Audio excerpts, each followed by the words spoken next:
మూడో అధ్యాయము 5వ వచనము.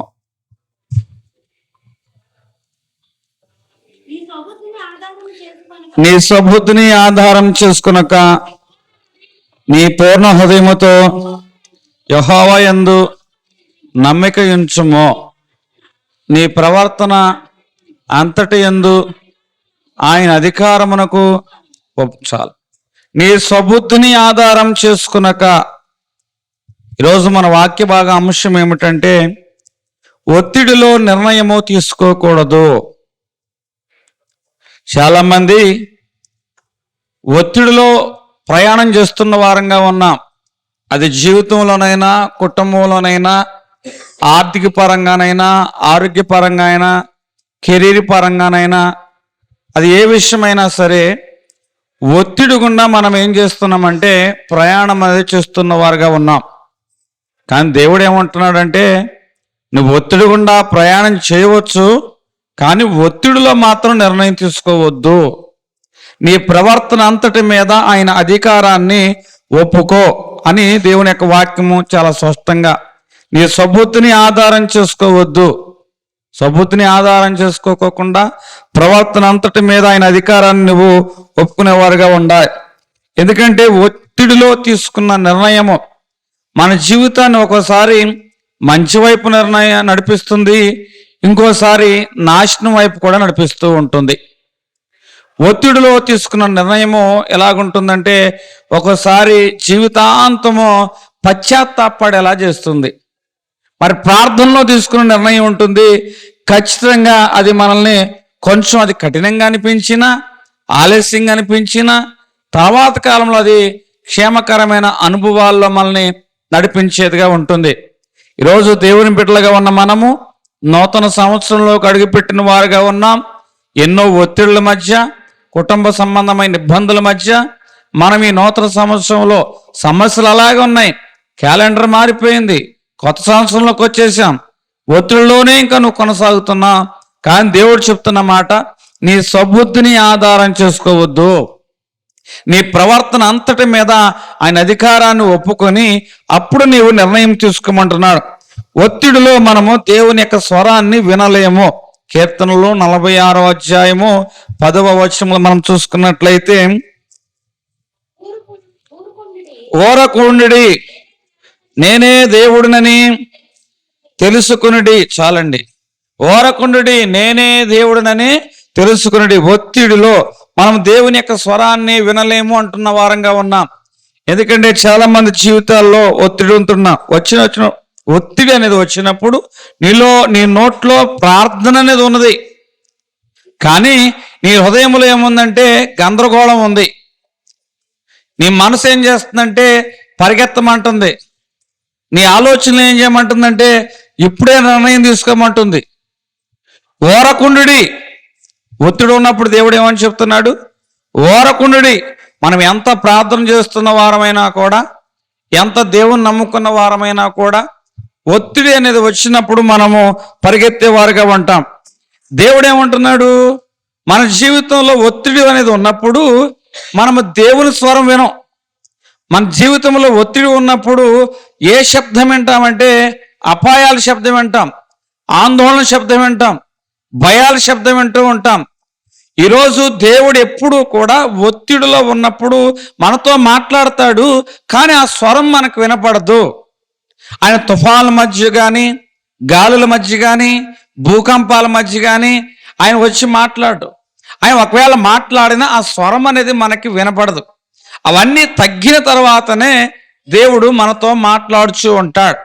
ఎందుకంటే ఒక సహోదరుడు మార్కెట్కి వెళ్ళిన వాడుగా ఉన్నాడు. తండ్రి కొడుకు ఇద్దరు మార్కెట్కి వెళ్ళినప్పుడు ఆ కుమారుడు ఒక చోట, తండ్రి ఒక చోట ఆ యొక్క కూరగాయలు కొంటున్నప్పుడు కుమారుని పిలిచాడు. మార్కెట్ అంతా చాలా గందరగోళంగా ఉంది. ఆ తండ్రి ఎంత పిలిచినా కూడా శబ్దాలతో ఆ మార్కెట్ నింపబడటం వలన ఆ కుమారుడు ఆ స్వరాన్ని వినలేకపోయాడు. కానీ కాసేపటికి ఆ కుమారుణ్ణి ఒక ప్రక్కకి తీసుకెళ్లిన వాడుగా ఉన్నాడు.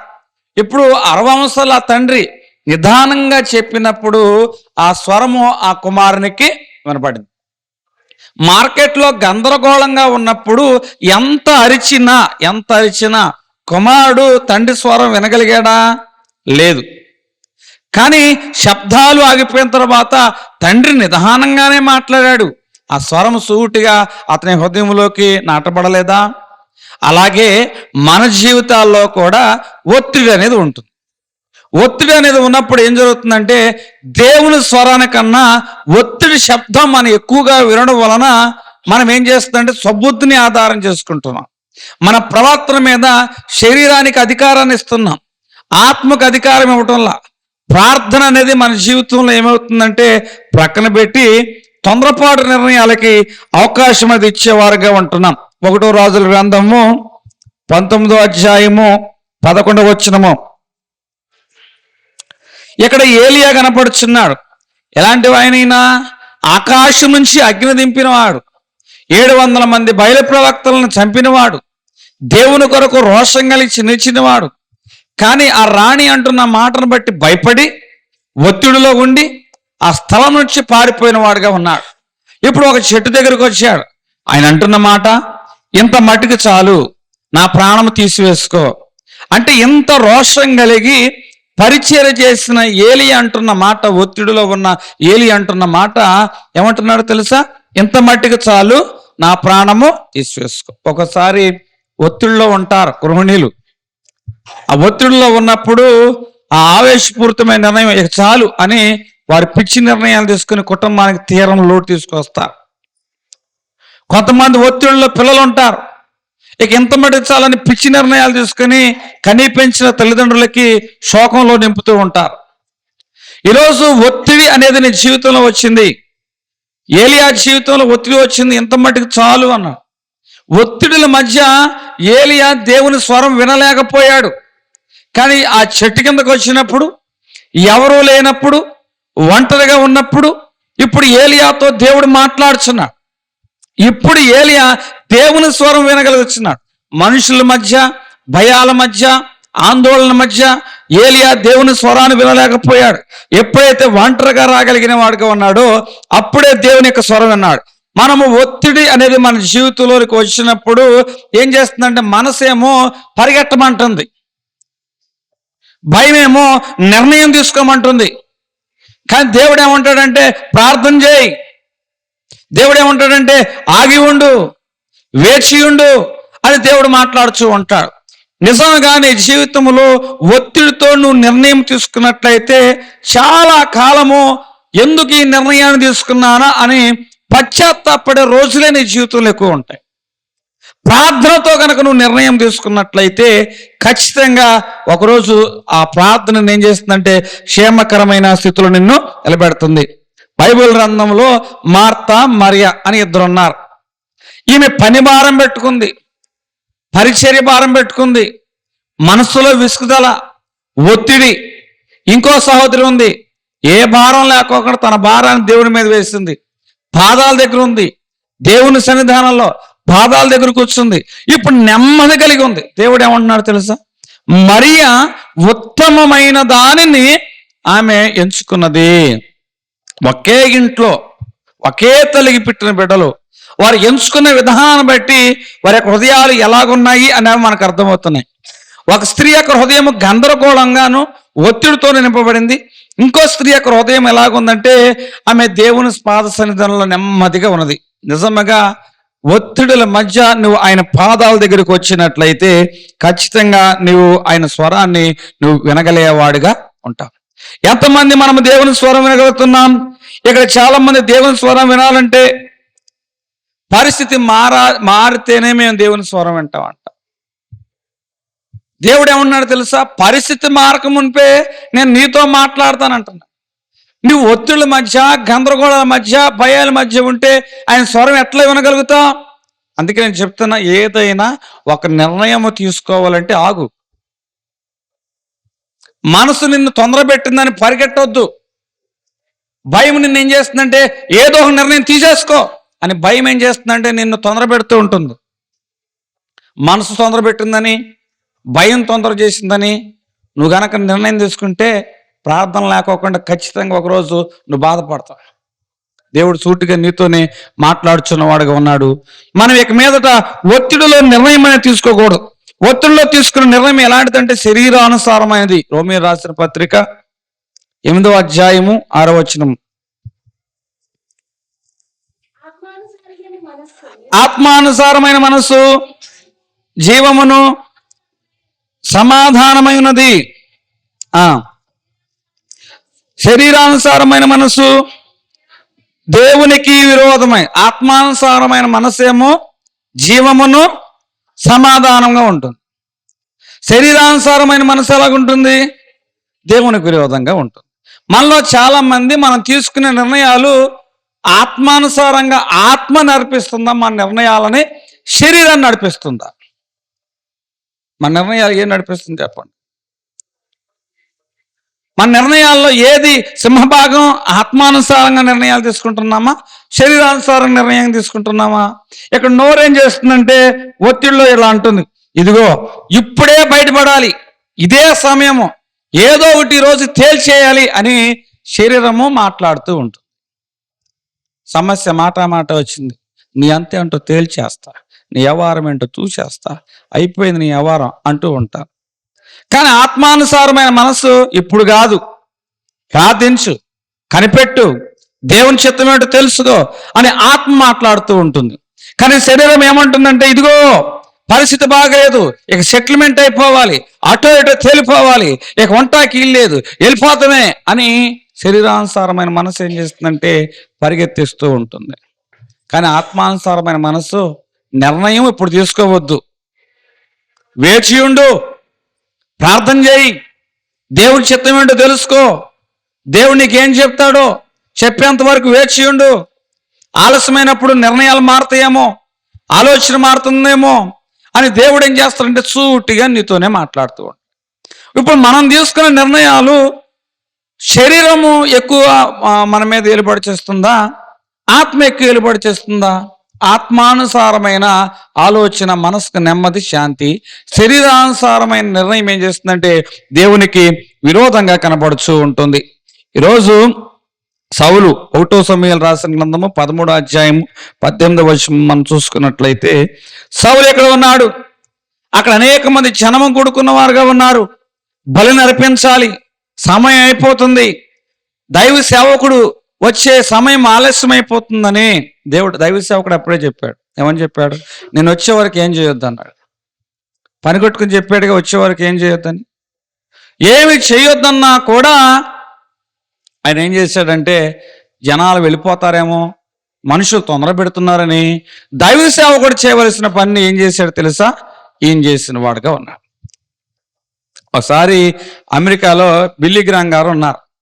ఆయన పరిచర్య బాగా ఉంది. ప్రజలందరూ కూడా అంటున్నారు ఇట్లాంటి నాయకుడు మన దేశానికి అవసరం, దార్శనిక ఉన్న నాయకుడు మనకు అవసరమో అని అతడు ఏం చేస్తున్నాడంటే ఆ ప్రజలందరూ కూడా అయ్యా అమెరికా దేశానికి మీరు అధ్యక్షులు అవ్వండి, అమెరికా దేశానికి మీరు అమ్మంటున్నాడు, అధ్యక్షులు అమ్మంటున్నాడు. కానీ ఆయన ఏమంటున్నాడు తెలుసా? ఇదిగో నా పరిచర్య సమూయేలు పరిచర్య, నా పరిచర్య రాజు పరిచర్య కాదు, నా పరిచర్య దావీదు పరిచర్య కాదు, నా పరిచర్య సౌలు పరిచర్య కాదు, నా పరిచర్య ఏ పరిచర్య? సమూయేలు పరిచర్య. అలాగే దైవ సేవకులుగా ఉన్న మేమైనా కూడా దాన్ని ఆదర్శంగా తీసుకోవాలి. మీకు ఫాలోయింగ్ ఉంది, మీరు పెద్దోళ్ళు, మీరు చెప్తే అందరూ వింటారు అన్నప్పుడు నిన్ను చెట్టు ఎక్కి గుర్రం ఎక్కిచ్చారు అనుకోండి, వెంటనే ఈ మాట గుర్తు రావాలి. ఏం గుర్తు రావాలి తెలుసా? దేవుల్లో ఉన్నవారు మనందరికీ మన పరిచర్య ఎవరు పరిచయం అండి? సమూయేలు పరిచర్య మంది. ఏ పరిచర్య కదా మంది? సౌలు పరిచర్య కాదు.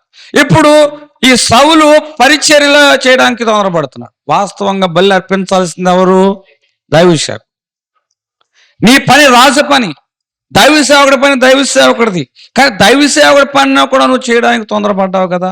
ఒత్తిడిలో మనుషులు వెళ్ళిపోతారేమో, జనాలు తొందర పెడుతున్నారు అని నీ అంతట నీవే నీ సద్బుద్ధిని ఆధారం చేసుకుని నీ ప్రవర్తన మీద దేవుని అధికారం కాకోకుండా శరీరానుసారమైన అధికారానికి లోబడి నువ్వేం చేసావంటే బలర్పించావు. బలర్పించడం వల్ల ఏమైంది? దేవుడు అనుకున్నాడు ఇక ఇశ్రాయేలుకి ఇంకో రాజును నేను ఏర్పాటు చేసుకోవాలి. విధేయత లేనివాడు ఇశ్రాయేలుకి రాజుగా ఉండడానికి అనర్హుడు. విధేయత కలిగిన వాడిని నేను ఇశ్రాయేలు మీద రాజుగా ఏర్పాటు చేసుకోవాలని ఆ రోజు నుంచే ఆ యొక్క ఆత్మ సౌల్లోంచి తొలగిపోయాను. ఒత్తిడిలో సౌలు తీసుకున్న నిర్ణయము దేవుని యొక్క ఆత్మను కోల్పోయేలాగా చేసింది, దురాత్మ చేత పీడించబడేలా చేసింది. ఒకసారి మనము కూడా ఒత్తిడిలో తీసుకున్న నిర్ణయాలు ఎట్లాగా ఉంటాయి. దేవుని ఆత్మ కోల్పోతూ ఉంటాం, అట్లాగే దురాత్మ చేత బాధపడుచు ఉండే వారంగా ఉంటాం. ఇంకొంచెం నేను చెప్తున్నా, యేసావు ఆది కాండంలో మనం చూసుకున్నట్లయితే ఇక్కడ కనపడుతుంది 25వ అధ్యాయంలో. ఈయన పనిచేసి వచ్చాడు, ఆకలిలో ఉన్నాడు, ఒత్తిడిలో ఉంది, శరీరానికి ఆహారం అనేది అవసరం. అప్పుడు ఆ సహోదరుడు ఆహారాన్ని పడిస్తుంది. ఎంత శరీరానికి ఆకలి అయినా కూడా ఒకరోజు తినపోతే చచ్చిపోతావా? లేదే. ఒకరోజు పూటకూటి కోసం, ఒకరోజు ఆహారం కోసం కాదటండి, పూటకూటి కోసం, పూటకూటి కోసం, పూటకూటి కోసము ఆకలేస్తుందని, శరీరము అలసట పడిపోయిందని ఒత్తిడిలో ఉండి ఏషావు ఏం చేశాడంటే తన జ్యేష్ఠత్వాన్ని అమ్మేసుకున్నాడు. అమ్మేసుకోవడం వల్ల జ్యేష్ఠుడే, కానీ ఏమైపోయాడంటే భ్రష్టుడు అయిపోయిన వాడుగా ఉన్నాడు. నీ జీవితంలో శరీరం ఒక నిర్ణయం తీసుకోమంటుంది. ఆ శరీరం తీసుకున్న నిర్ణయము ఏషావుని ఏం చేస్తుందంటే భ్రష్టుడిగా మార్చివేసింది కదా. శరీరము తాత్కాలికం చూస్తుంది, ఆత్మ ఏం చేస్తుందంటే శాశ్వతాన్ని చూస్తుంది. ఈరోజు శరీరము దేవునికి విరోధమైంది. శరీరానుసారమైన మనసు ఆత్మానుసారమైన శాంతి నెమ్మదిని ఇస్తూ ఉంటుంది. ఒక అతను అప్పులో గురిపోయాడు, కుటుంబం పోషించబడాలి, ఏం చేయాలని ఆలోచన చేశారు. ఇది నిజంగా జరిగిన ఒక మనకు తెలిసిన వారి కథే ఇది. ఎవరు చెప్పారు డ్రగ్ వ్యాపారం చేయమని, గంజా వ్యాపారం చేయమని. సరే అని గంజా వ్యాపారం నిదానంగా ప్రారంభించాడు. లాభాలు అయితే వస్తున్నాయి, కానీ బజార్ అంతా చెడిపోతుంది. గంజాయి బానిసలు అయిపోతున్నారు. చిన్నపిల్లలు 14 ఏళ్ళ పిల్లలు మొదలుకొని అందరూ గంజాయి బానిస అయిపోతున్నారు. తల్లిదండ్రులు అందరికీ కోపం వచ్చింది. వీడిని పట్టిద్దాం అనుకున్నారు. పట్టిద్దాం అనుకుంటే ఈడేం మన ఇంటి పేరు ఒకటోడు అయిపోయాడు, ఈడేం మన రక్త సంబంధి అయిపోయాడు. ఏం చేద్దాం, అట్లను వదిలేద్దాం అంటే ఉన్న పిల్లలు ఆగమైపోతున్నారు. ఏం చేయాలి అర్థం కాక ఒకరోజు ప్రార్థన చేయమని వచ్చారు. మేము ప్రార్థన చేశాం. ప్రార్థన చేసిన తర్వాత వీడిని చెప్దామంటే వీడికి అప్పుల పాలై ఉన్నాడు, డబ్బు ఏమో వస్తుంది. చెప్తే వింటాడా? వింటావు. గవర్నమెంట్ మారింది. గవర్నమెంట్ మారిన తర్వాత కొంచెం కఠినమైన స్టాండ్ తీసుకుంది. తీసుకున్న తర్వాత ఏం జరిగింది? ఇతడు ఆగిపోయాడు. ఆ రోజు ఏమనుకున్నాడంటే, ఆ రోజు ఒత్తిడిని బట్టి, అప్పులు బట్టి నేను ఈ పని చేశాను, ఏదో ఒకటి ఒక నిర్ణయము నా యొక్క ఆలోచన ఆపింది, నా అంత నేనైతే ఆపేవాడిని కాదు, ఇట్లాంటి స్టాండ్ బై నిర్ణయం తీసుకుంటాం వల్ల నేను ఆగగలిగాను, ఇప్పటికైనా మంచిది అని మనసులో అనుకున్నాడు. కొన్ని నెలలు అయింది. మళ్ళీ అందుట్లో పాత్రదారులు ఉంటారు కదా, ఆ పాత్రదారులు గడిచిన కాలంలో చిన్న చిన్న కేసులు బుక్ అయినాయి అంటే ఇతని మీద. ఇప్పుడు మళ్ళీ అదే వ్యాపారం చేయి, నువ్వు మా కోసం పెట్టు, ఆ మా కోసం పెట్టి వచ్చే లాభాల్లో నువ్వు 10% తీసుకో, మాకు 90%. నా వల్ల కాదు అంటే సరే ఈ కేసు బుక్ చేస్తా, కొన్ని సంవత్సరాలు జైల్లో ఉండేది కానీ అన్నారు. ఆ రోజు ఒత్తిళ్ళు అప్పు ఉందని ఒత్తిళ్ళ గంజా వ్యాపారం మొదలుపెట్టాడు. ఈరోజు ఆ వ్యాపారం మానేద్దామన్నా కూడా కుదురుతుందా? వ్యాపారము మానలేకపోతుంది. తన కోసం కాకుండా వేరే వారి కోసం వ్యాపారం చేయాలనిపిస్తుంది, చేయాలట. కంపల్సరీ పరిస్థితి అనేది వచ్చింది. మళ్ళీ కుటుంబాలు మళ్ళీ శోక సముద్రంలో అయిపోయాయి. ఏం చేయాలి? ఎవరి కాలంలో పెట్టలు 14 ఏళ్ళు మొదలుకొని అందరూ కూడా చెడిపోతున్నారు. తల్లిదండ్రులు ఏం చేయాలి అర్థం కాకుండా ఊరు ఉడిసేసి పుట్టింటి కాడ వాకిళ్ళని నమ్మేసుకుని అక్కడ ఇల్లు కొనుక్కున్నా. అట్టన్నా మారతారేమో.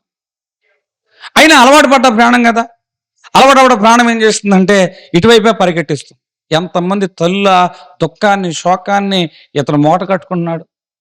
అప్పులు తీరని అనుకుంటున్నాడు, కానీ అది ఊరినే పోతుందా? ఒత్తిడిలో తీసుకున్న నిర్ణయము అతనికి క్షేమం అనిపించింది, కానీ ఆ నిర్ణయం ఏం చేస్తుంది? అనేక మంది తండ్రుల యొక్క హృదయాన్ని గుండెకోత గోయలేదా? ఈరోజు దేవుడు సూటిగా నీతోనే మాట్లాడుతున్నాడు. ఈరోజు నీకు లాభం అనిపించింది, ఎన్ని కుటుంబాలకు నష్టంలో నడిపిస్తుందో. ఒత్తిడిలో తీసుకున్న నిర్ణయం శరీరానుసారంగా నువ్వు నిర్ణయం తీసుకుంటే అది తాత్కాలికంగా నీకు సంతోషం అనిపించుకొని దీర్ఘకాలం అదేం చేస్తుందంటే నీకు నష్టంలోకి నడిపిస్తుంది. ఒత్తిడిలో ఏం చేస్తుందంటే ప్రార్థనే తగ్గుతుంది. మనసు ఏమైపోతుందంటే సంకుచితం అయిపోతుంది. ప్రార్థన చేయమంటే ఇప్పుడు కాదులే, ఇంకొంచెం కొన్ని రోజులు అయిన చేద్దాం, ఇప్పుడు కాదులే, పండుగ వచ్చినప్పుడు గుళ్ళోకి వెళ్దాం, ఇప్పుడు కాదులే, అన్నీ బాగున్నప్పుడు ప్రార్థన చేద్దాం అన్న మనసు అనేది వస్తుంది. అంటే ఒత్తిడి అనేది మన జీవితంలోకి వచ్చినప్పుడు ప్రార్థన చేయాలన్న మనసు కూడా మనలో ఉండదు. శరీరం ఏమవుతుందంటే పాడమంటుంది, ఆత్మ ఏం చేస్తుందంటే వేచి ఉండమంటూ ఉంటుంది. మీరు ఒత్తిడిలో ఉన్నప్పుడు ఏం చేయాలంటే తక్షణ నిర్ణయం తీసుకోవద్దు. మీ నిర్ణయాన్ని ప్రభావితం చేసేది శరీరమా ఆత్మ? చెప్పండి. ప్రశ్న సూటిగా మిమ్మల్ని అడుగుతున్నా. ఈరోజు కుటుంబంలో ఏవో సమస్యలు ఉన్నాయి. సమస్యలు ఉన్నప్పుడు నీ నిర్ణయాన్ని ప్రభావితం చేసేది నీ శరీరమా నీ ఆత్మ?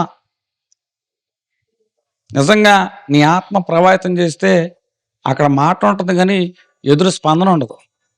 అక్కడ గొడవ ఉంటుంది కానీ ఒక చెయ్యి అయితే ఎంత మోగినా శబ్దం రాదు. ఈ చెయ్యి ఎంతో మోగుతుంది కానీ ఈ శబ్దం రాదు కదా.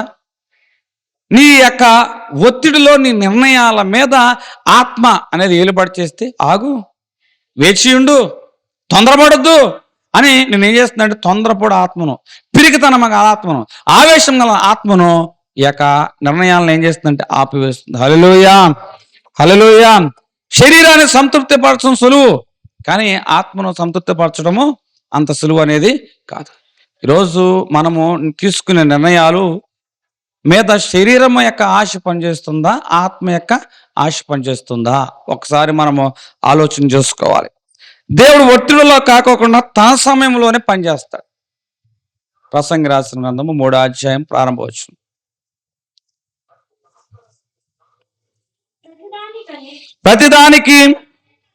ప్రతిదానికి సమయం కలదు. ఆకాశము కింద ప్రతి ప్రయత్నమునకు సమయము కలదు. పుట్టుటకు, చచ్చుటకు, నాటుటకు, నాటబడిన దానికి, చంపుటకు, బాగు చేయుటకు, ఏడ్చుటకు, నవ్వుటకు, దుఃఖించుటకు, నాట్యమాడుటకు, రాళ్లను పారవేయుటకు, రాళ్లను కుప్పవేయుటకు,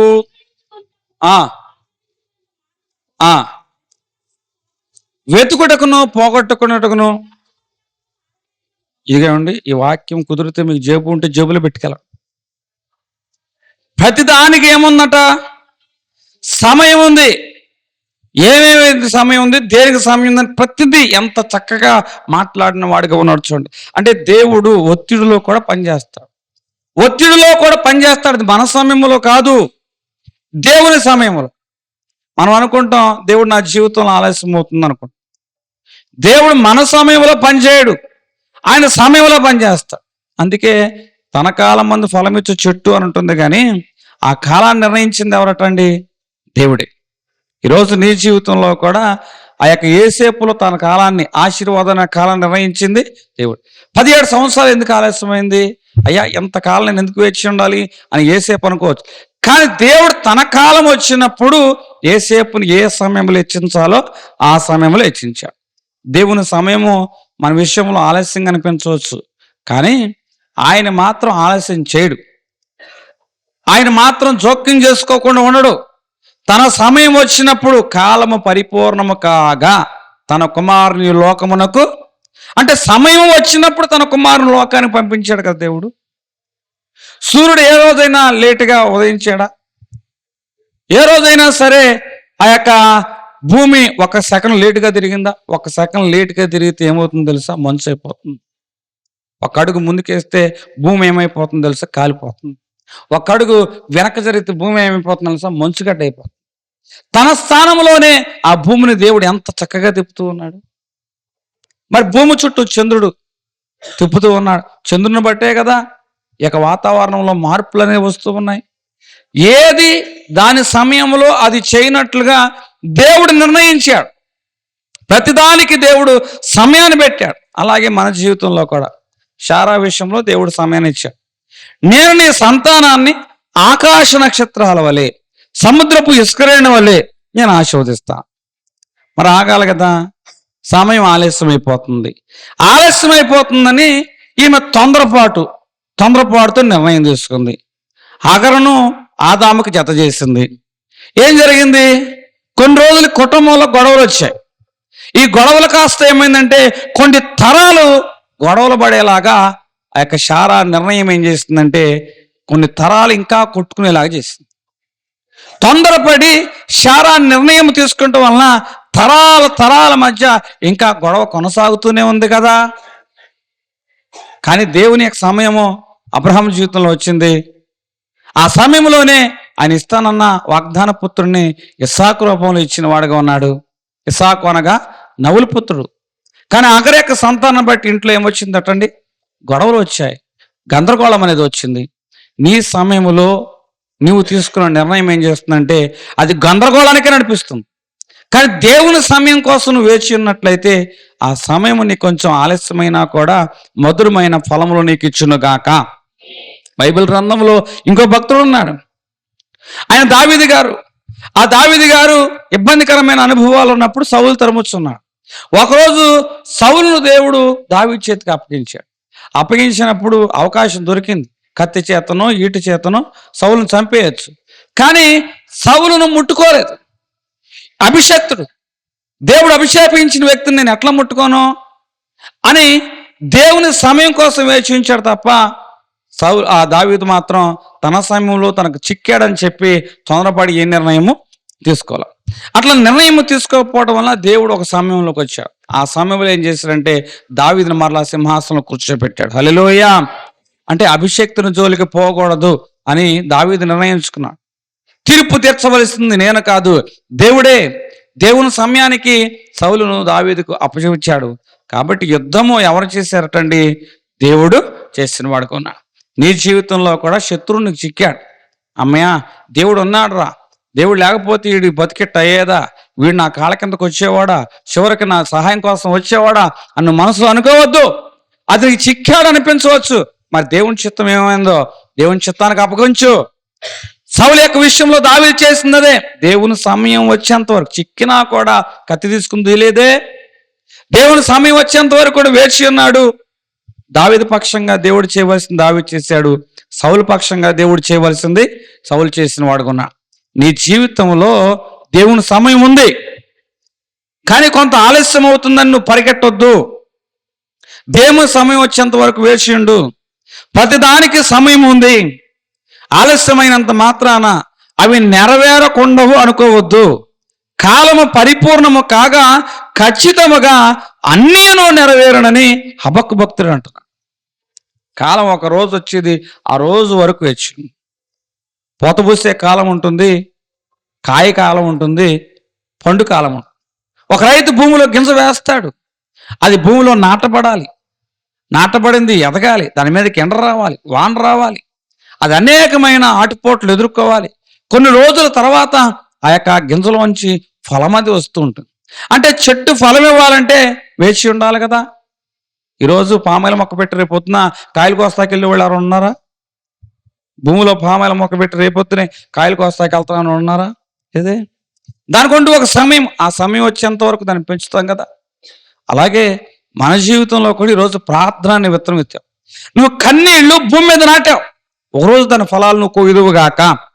హల్లెలూయా. నువ్వు భూమి మీద కన్నీళ్లు నాటితే దేవుడు పరలోకం నీ కోసం తలుపులు తెరుస్తాడు. హల్లెలూయా. పరలోకాన్నే నీ కోసం ఏం చేస్తాడంటండి? తలుపులు తెరిచేలాగా పట్టజాలంత విస్తారమైన దేవుళ్ళు దేవుడిని గందించును గాక. హల్లెలూయా. ప్రార్థన ఒత్తిడిని తగ్గిస్తుంది. ప్రార్థన ఏం చేస్తుంది? ఒత్తిడి తగ్గించి స్పష్టత ఇస్తుంది. ఫిలిప్పీ రాసిన పత్రిక 4వ అధ్యాయం 6వ వచనం. దేనిని గురించి చింతపడుడు కానీ ప్రతి విషయంలోనూ ప్రార్థన విజ్ఞాపనతోనూ కృతజ్ఞతాపూర్వకంగా నీ విన్నపములను దేవునికి తెలియజేయడి. ప్రతి విషయంలో మీరు చింత వద్దు. కొంతమంది ప్రతిదానికి చింతపడిపోతూ ఉంటారు, ఏ ఇబ్బంది వచ్చినా కూడా తొందరపడిపోతూ ఉంటారు. పెద్ద పెద్ద విషయాలు నీ జీవితంలో సమస్యలు పెద్దవైనప్పుడు నీ ప్రార్థన చిన్నగా ఉందా పెద్దగా ఉందా? నీ జీవితంలో సమస్యలు పెద్దవిగా ఉన్నాయి, నీ ఇంట్లో ప్రార్థన ఎంతసేపు ఉంది? వ్యక్తిగతంగా నీకు ప్రార్థన ఎంతసేపు ఉంది? సమస్యలు పెద్దగా ఉన్నప్పుడు నీ ప్రార్థనా శక్తి ఇంకా పెద్దగా ఉందా చిన్నగా ఉందా? దేవుడు అడిగేది ఇదే. ప్రార్థన ఏం చేస్తుందంటే మనల్ని నిశ్చలంగా ఉండేలా చేస్తుంది, మనసును తేలికపరుస్తూ ఉంటుంది, బైబిల్ గ్రంథంలో యేసుక్రీస్తు ప్రభువారు తెల్లవారితే సిలువను మొయ్యాలి, సమస్త మానవాళి నిమిత్తం ఆయన ప్రాణం పెట్టాలి. ఆ రోజు ప్రార్థన చేస్తున్నాడు, తండ్రి నా ఎదుట ఉన్న గిన్నెను తొలగించు అని ప్రార్థన చేస్తున్నాడు. మరలా అంటారు, అయ్యా నీ చిత్తమే జరిగించు అన్నారు. అంటే ఆ ఎదుట ఉన్న గిన్నెలో తాగలేదు తనకు అనిపిస్తూ ఉంది. మరలా ఏమన్నాడు, నీ చిత్తమే జరిగింది. ప్రార్థన చేయడం వలన ఏం జరిగింది? మనసు నెమ్మదైంది, తేలికైంది. ఆ గిన్నెను తాగడానికి అతడు సిద్ధపడిన వాడుగా ఉన్నాడు. చివరికి అన్ని నామముల కంటే పైనామంగా ఆయన నామాన్ని భూమి మీద ఉన్న ప్రతి నోరు, ప్రతి మోకాలు ఆయన పేట వంగి ప్రార్థన చేయనట్లుగా, ఆయన స్తుతించినట్లుగా దేవుడు ఆయన నామాన్ని హెచ్చించలేదా? ఒక వ్యక్తి కుటుంబంలో పరిస్థితులు ఏం పోవాలా, మనసు నెమ్మది లేదు, ఎవరో కూడా ఈయన అర్థం చేసుకునేవారు లేరు. ఆ రోజు మోకరించి ప్రార్థన చేశాడు, తెల్లారింది, మళ్ళీ అప్పలాంటి పరిస్థితులే ఉన్నాయి. అయినా మరలా ప్రార్థన చేశాడు. సమస్యలు చాలా పెద్దగా ఉన్నాయి, కానీ పెద్దగా ఉన్నా కూడా తన ప్రార్థనా శక్తిని పెంచుకున్నాడు. ప్రార్థనా శక్తిని పెంచుకోవటం వల్ల సమస్య మారిందా? సమస్య ఏం మారలా. మనుషులు అట్లాగే ఉన్నారు, బుద్ధులు అట్లాగే ఉన్నాయి, ఆలోచన అట్లాగే ఉన్నాయి, నడకలు అట్లాగే ఉన్నాయి, ప్రవర్తన అట్లాగే ఉంది. మరి ఇంకెందుకు ప్రార్థన? కానీ ఈ ప్రార్థన ఏం చేసిందంటే మనుషులను అయితే మార్చలేదు, కానీ ఇతను మార్చింది. హల్లెలూయా! ఇతని యొక్క ఆలోచన మార్చింది. దేవుని నామానికి మహిమ కలుగును గాక. ఇతను చూసే దృష్టి మార్చింది, కోణం మార్చింది, మనసు నెమ్మదైంది. దేవుని కాలం కోసం, కుటుంబం కోసం అతను కనిపెడుతూ తన ప్రార్థన ఏం చేస్తున్నాడంటే కొనసాగిస్తున్న వాడుగా ఉన్నాడు. త్వరలో ఆ కుటుంబానికి గొప్ప మార్పు దేవుడు తీసుకొచ్చును గాక. హల్లెలూయా! మొదట మనం మారితేనే తర్వాత కుటుంబం మారుతుంది. కుటుంబం మారిన తర్వాత మనం మారుతాం కాదు. అయ్యా కుటుంబాన్ని మార్చు, కుటుంబం మార్చు, వాళ్ళు మార్చు, వీళ్ళ మార్చు అని మనం ప్రార్థన చేస్తాం కాదు. ముందు మనం మారాలి. మార్పు మనలో మొదలైతే ఆ మార్పు ఎలాగంటే నీలోంచి నీ కుటుంబంలోకి ప్రవహించును గాక. ఇక్కడ మరి ఒక భక్తుడు అనుభవం కనబడుతుంది. అన్నా గారు, ఆమె మందిరంలోకి వచ్చింది. తోటికోళ్ళ యొక్క మాటలు, చుట్టుపోటు మాటలు కనబడుతున్నాయి. సమస్య పెద్దది, ఎన్ని సంవత్సరాలు చేసినా కూడా సంతానం అనేది కలగడం. సమస్య పెద్దగా ఉన్నప్పుడు ఆమె ప్రార్థన చిన్నగా ఉందా? సమస్య పెద్దగా ఉన్నప్పుడు ఆమె నెపములు కానీ, ఆరోపణలు కానీ, మనుషుల యొక్క చెప్పుడు మాటలు కానీ ఏమైనా ఉన్నాయా? సమస్య ఎంత పెద్దగా ఉన్నా కూడా, తోటికోళ్ళు ఎంత చులకనగా మాట్లాడుతున్నా కూడా ఎవరి మీద ఆమె ఫిర్యాదు చేయాలి. మళ్ళా మందిరంలోకి వచ్చి ఏం చేస్తున్నామే? ప్రార్థన చేస్తుంది. సమస్య పెద్దగా ఉన్నప్పుడే ఆమె తన ప్రార్థనా శక్తిని పెంచింది. హల్లెలూయా! కన్నీరు గార్చింది, ప్రార్థన చేస్తుంది. వెంటనే బిడబుట్టాడా? లేదే. కానీ ప్రార్థన చేయటం వల్ల మనసుకు నెమ్మది వచ్చింది. దేవుడు నా జీవితంలో ఏదైనా చేయగలడు, ఇక దేవుడే చేయగలడు అన్న నెమ్మదితో ఆమె ప్రయాణం చేసింది. ఆ నెమ్మది యొక్క అనుభవం ఏం చేస్తుందంటే ఆమె జీవితంలో సమూయేలును ఒక గర్భఫలంగా దేవుడు ఇచ్చిన వాడుగా ఉన్నాడు. ఒత్తిడిలో ఎవరి మీద ఆమె నింద వేయలేదే, ఒత్తిడిలో ఆమె ఎవరిని తోడనాలేదే. కొంతమంది మనుషులు ఉంటారు, నేను బాధలో ఉన్నాలే, వదిన అనుకోకుండా మాట్లాడినాలే, నేను తొందరపాటు లేదు అన్నాలే, నేనేదో కంగారులో అన్నాలే, ఏదో ఆవేశంలో అన్నాలే. ఏమకి నెరవేరని కోరికలు ఉన్నాయి.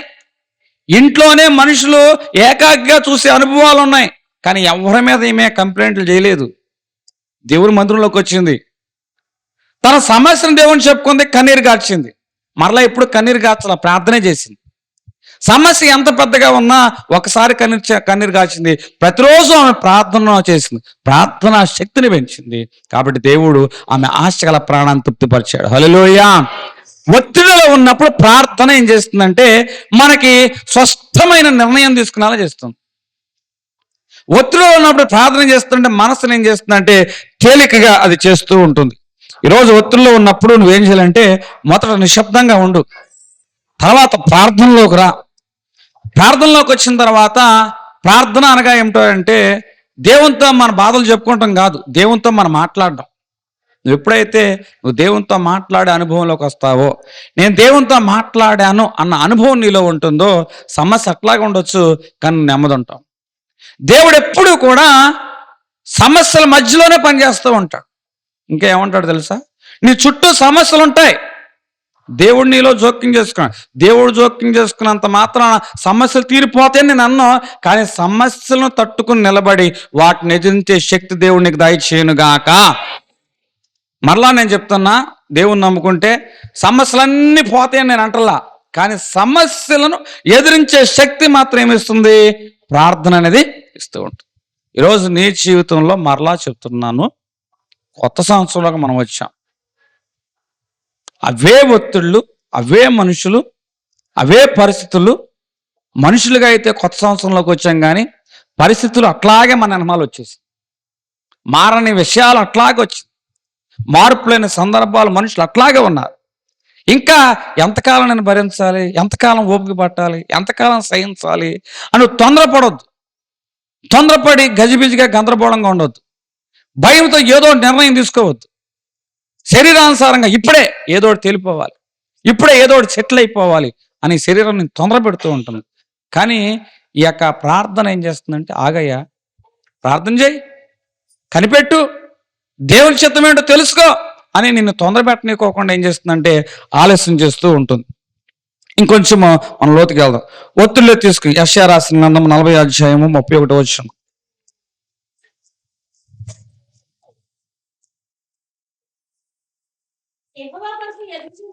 యెహోవా కొరకు ఎదురు చూసేవారు నూతన బలము పొందుదురు. చూడండి, ప్రపంచము ఏం చేస్తుందో తెలుసా? నువ్వు ఎంత గొప్పవాడివి అని చూడదు. ఒత్తిడిలో ఉన్నప్పుడు నీ స్పందన ఎలాగుంది అంటూ. అందరి ముందు నువ్వు గొప్పవాడిగా కనపవచ్చు, కానీ అదే సమస్య నీకు వచ్చినప్పుడు నీ స్పందన ఎట్లా ఉంటుంది, నీ మాట ఎట్లా ఉంటుంది, నువ్వు కుటుంబాన్ని ఎట్లా నిలబెట్టగలుగుతున్నావు, నువ్వు కుటుంబానికి ఎంత ధైర్యంగా. ప్రపంచం చూసేది అదే. నీ ప్రార్థన కాదు, నా ప్రార్థన కాదు, నీ భక్తి నా భక్తి కాదు. ఒత్తిడి అని వచ్చినప్పుడు నీ స్పందన ఎలాగుంటుంది అని అదే చూస్తుంది ప్రపంచం. అందుకే దేవుడు స్పష్టంగా ఈ ఒత్తిడి గురించి, ఒత్తిడిలో మనం ఏమి చేయకూడదు.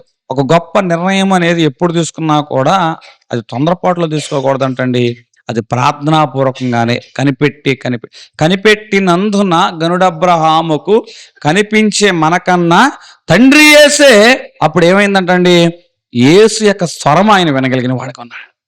ఒత్తిడిలో ఉన్నప్పుడు మనం ఏం చేయాలి? కనిపెట్టాలి. కనిపెట్టి దేవుని యొక్క స్వరాన్ని వినే ఆ చెవులు మనం కలిగి ఉండాలి. మనము ఒత్తిళ్ళ శబ్దం, భయాల శబ్దం, ఆందోళన శబ్దం వినడం కాదు, కానీ దేవుని శబ్దం వినే కృపదయ చేయను గాక. ఒత్తిళ్ళు తీసుకునే నిర్ణయాలు మన జీవితాన్ని సాక్ష్యంగా మారుస్తాయి. అది శరీరానుసార నిర్ణయం అయితే ఒక సాక్ష్యము, ఆత్మానుసార నిర్ణయం అయితే ఒక సాక్ష్యం.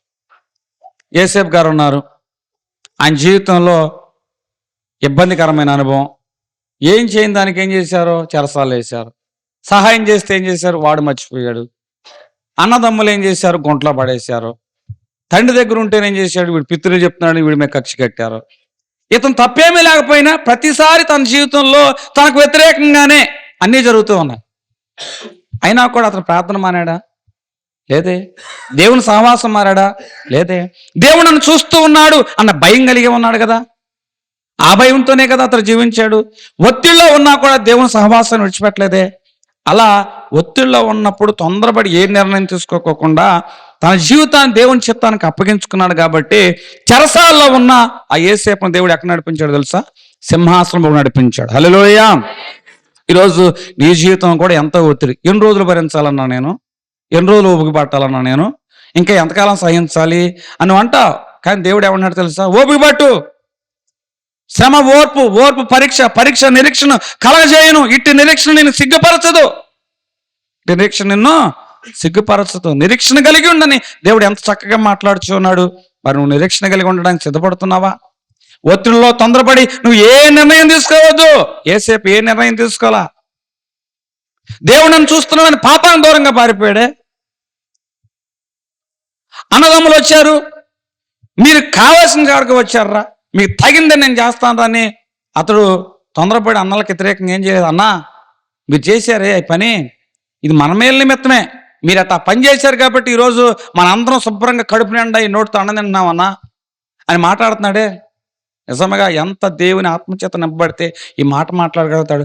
ఒత్తిడిలో నిర్ణయం తీసుకుంటే మనుషులను క్షమించలేమట. ప్రార్థనలో నిర్ణయం తీసుకుంటేనే శత్రువును కూడా క్షమించగలిగే మనసు దేవుడు మనకి ఇస్తాడు. హల్లెలూయా. సొంత అనలేక తమ్ములని ఎలా క్షమించగలిగాడు? అతను ఒత్తిడిలో నిర్ణయం తీసుకోవాలా, ప్రార్థనలో నిర్ణయం తీసుకో.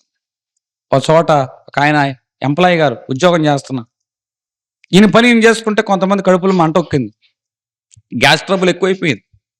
ఏం చేయాలో అర్థం కాకోకుండా రాజుగారి దగ్గరికి వెళ్ళి చట్టం తీసుకొచ్చారు.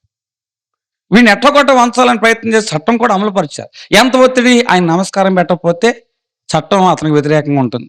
అయినా సరే అంత ఒత్తిడి మధ్య ప్రతిరోజు ఈ దానియేలు గారు ఏం చేశారు తెలుసా? ముమ్మారు వెళ్ళి ఒత్తిడి మధ్య తొందరపడి నిర్ణయం తీసుకున్నాడా? ఒత్తిడి మధ్య ముమ్మారు ప్రార్థన చేస్తున్నాడా? ఎంత ఒత్తిడి ఉన్నా దానియేలు ప్రార్థన మానాడా? ప్రార్థన మానలేదే. మరి నీ ఒత్తిడి మధ్య అమ్మ ఏంటంటే ఏం బాగోలేదండి పరిస్థితి, కుటుంబంలో ఏ పరిస్థితి బాగోలేదండి, అన్నీ బాగైన తర్వాత మేము వస్తామండి అని అంటావు తప్ప అసలు దేవుడు ఏమన్నాడు తెలుసా?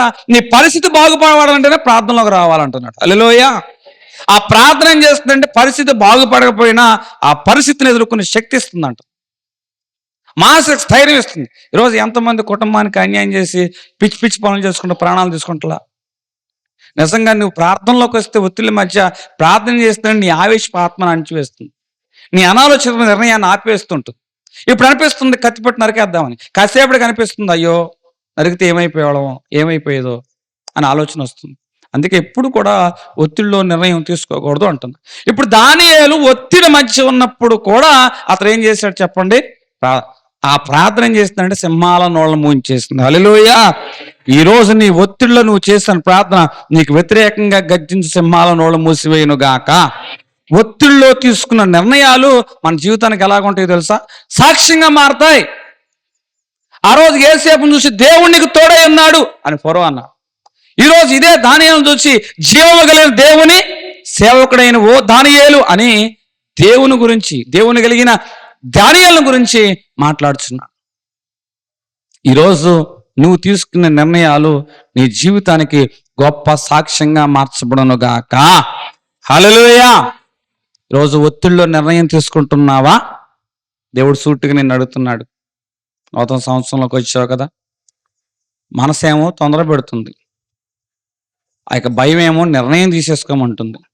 కానీ ప్రార్థన ఏమంటుంది తెలుసా? ఆగు, వేచియుండు, కనిపెట్టు అంటుంది. శరీరము నీ నిర్ణయాల మీద అధికారం చేయకూడదు, కానీ ఆత్మ, దేవుని యొక్క ఆత్మ నీ నిర్ణయాల మీద ఏం చేయాలి? అధికారం చేయాలి. పిరికితనం కలిగిన ఆత్మ దేవుడు మనకి ఇవ్వలేదు. కాబట్టి దేవుడిచ్చే ఆత్మను మనం పొందుకున్నట్లయితే ఒత్తిళ్ళ మధ్య మనము ప్రార్థన చేయగలుగుతాం, ఒత్తిళ్ళ మధ్య శత్రులను క్షమించగలుగుతాం, ఒత్తిళ్ళ మధ్య దేవుని యొక్క చిత్తం కోసం వేచి ఉంటాం. అటువంటి కృపలో ఈ నూతన సంవత్సరం దేవుడు మన ఎలా నడిపించును గాక.